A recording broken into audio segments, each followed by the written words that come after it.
That's kind of cool just to watch them move.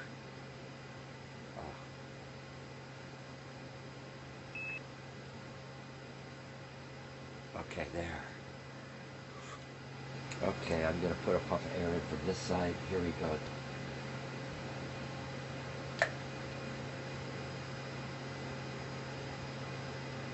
Wow. Cool. Wow, I just love those oscillations. Here we go. Okay. I'm going to switch it to a black background.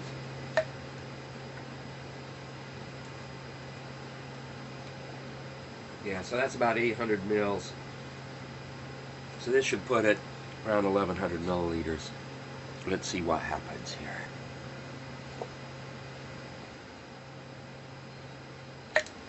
Oh, I just love that.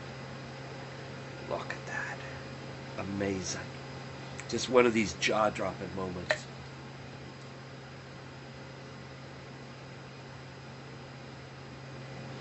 Okay, here we go to do it again, looking into the camera. Big puff. Here we go. Oh, right at the lens.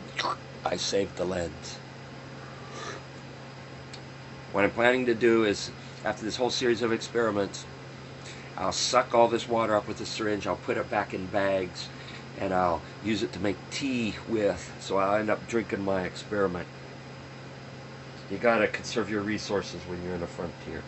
You don't get to see this as common, intuitive observables on Earth.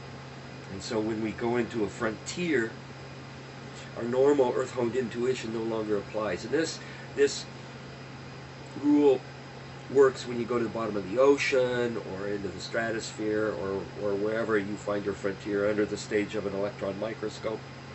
Your normal everyday life intuition no longer applies. And that's why frontiers are rich in discovery, because things aren't the normal, they aren't the usual.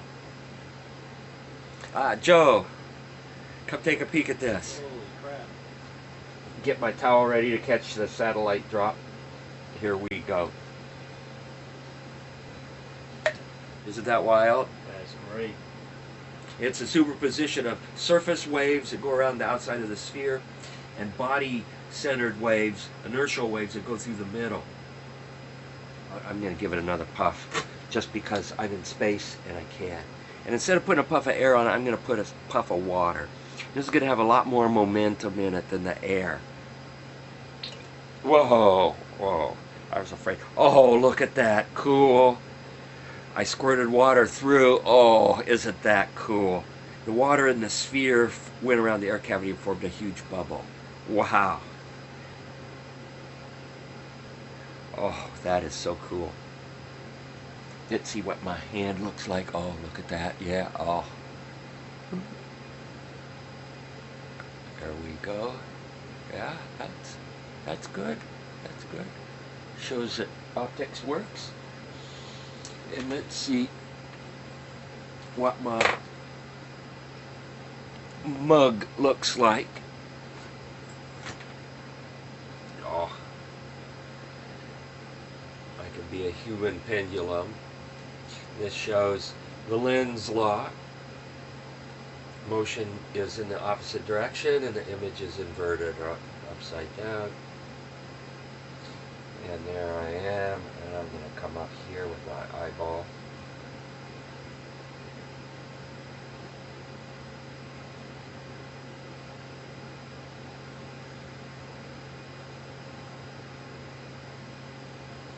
Now I'm going to do the same thing with my nose, and this is going to get ugly, and I apologize in advance.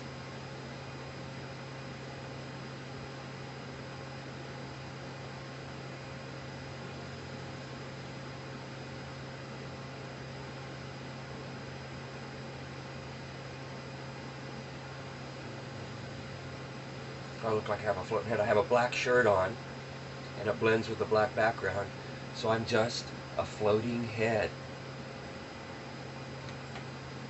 Okay, enough of that.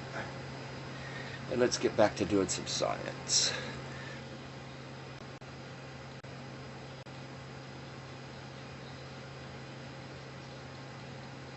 Oh man,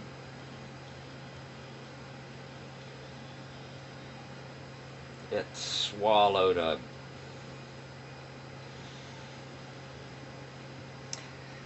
How am I going to get those out?